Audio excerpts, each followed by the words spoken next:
నిజంగా చెప్పాలంటే టైగర్ నరేంద్ర అంటే ఒక వ్యక్తి కాదు, ఒక శక్తి. ఒక వ్యక్తి కాదు, ఒక శక్తి. ఆ రోజు 300 సంవత్సరాల క్రితం సర్వాయి పాపన్న ఎట్లయితే మొగలాయల మీద పోరాటం చేశారో, అభినవ సర్వాయి పాపన్న అంటే మన ఆలే నరేంద్ర గారు. తెలంగాణ మొత్తం యావత్తు ఆలే నరేంద్ర గారి పేరు వినగా నాకు ఢిల్లీలో నరేంద్ర, ఇక్కడ మన తెలంగాణలో ఇంకో నరేంద్ర, అక్కడ నరేంద్ర మోడీ, ఇక్కడ టైగర్ నరేంద్ర. ఈరోజు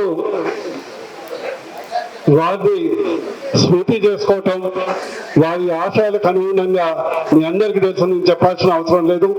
చిన్నతనంలో ఒక ఆర్ఎస్ఎస్ కార్యకర్త, విద్యార్థి నాయకుడు, భారతీయ జనసంఘ నాయకులు, అప్పుడు శివరింలా అగ్రిమెంట్ అప్పుడు, మరియు ఎమర్జెన్సీలో దాదాపు 2-2.5 సంవత్సరాలు జైలు జీవితం గడిపి హైదరాబాద్ లో టైగర్ నరేంద్ర అంటే అందరికీ ఒక భరోసా, అందరికీ ఒక భరోసా.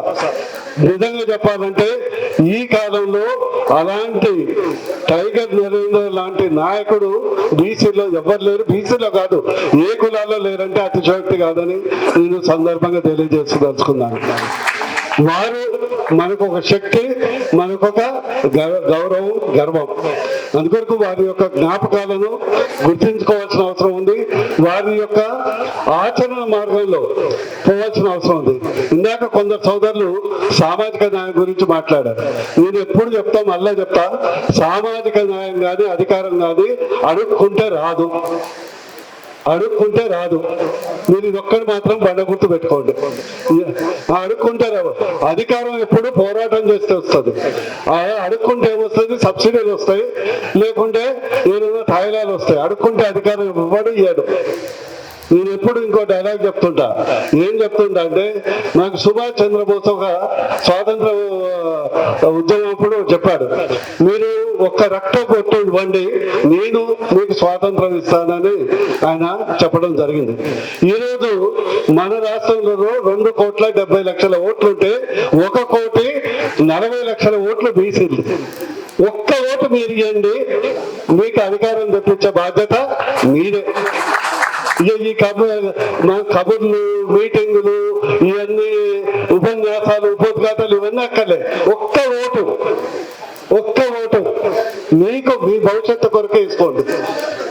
ఆ ఒక్క ఓటు వేసుకున్నప్పుడే నాకు బల్లేలు అక్కర్లే, ఆల నరేంద్రలాగా మనం వీధి పోరాటాలు చేయలేక్కర్లేదు, సర్వాయి పాపంలాగా బరిసెలతో పోరాటం అక్కర్లేదు.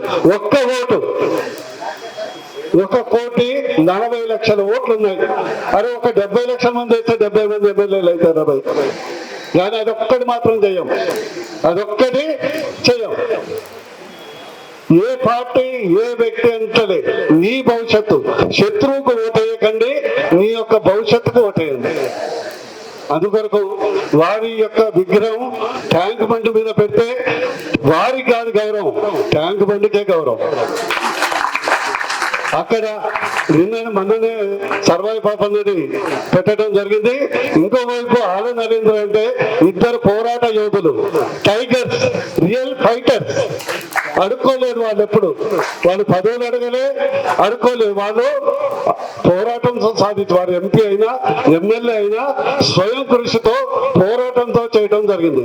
ఈరోజు హైదరాబాద్ లో బోనాలు కానీ, ఆ రోజు బాలగంగాధర్ తిలక్ అక్కడ వినాయక నిమజ్జనం స్వాతంత్ర ఉత్సవం ఎట్లా చేసిందో, మన హైదరాబాద్ లో బోనాలు కానీ లేదా వినాయక నిమజ్జనం కానీ చేసింది వారు.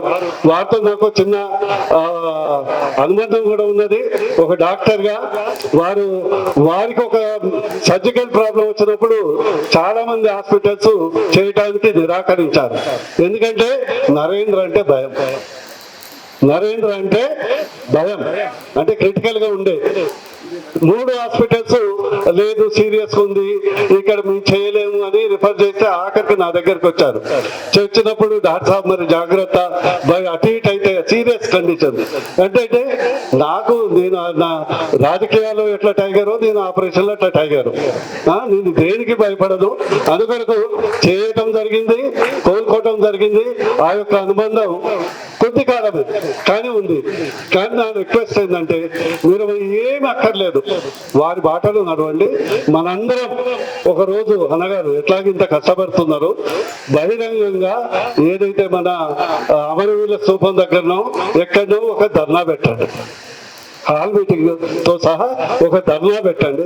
వారి విగ్రహ ఆవిష్కరణ కొరకు మేమందరం పార్టీలకు అతీతంగా పాల్గొనటం మా బాధ్యతగా 100% వచ్చే జయంతి వరకు వారి విగ్రహం ట్యాంక్ బండ్ మీద ఉండేటట్లు మనందరం ప్రయత్నం చేద్దామని తెలియజేస్తూ ముగించే ముందు నేను ఎప్పుడు నా ఫేవరెట్ డైలాగ్ చెప్పి ముగిస్తా. పైసలు ఉంటే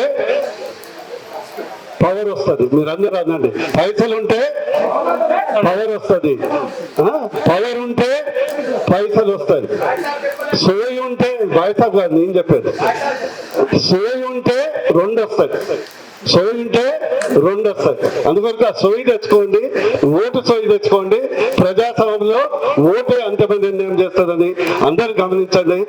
చేస్తూ ఈ అవకాశం ఇచ్చినందుకు ధన్యవాదాలు తెలియజేస్తూ వారికి ఒక్కసారి అన్నగారికి ఇప్పుడు కూడా ఇంత ఈ కార్యక్రమాన్ని నిర్మిస్తున్నందుకు వారికి ప్రత్యేకంగా నేను సన్మానం తర్వాత ఒకసారి చేస్తాను.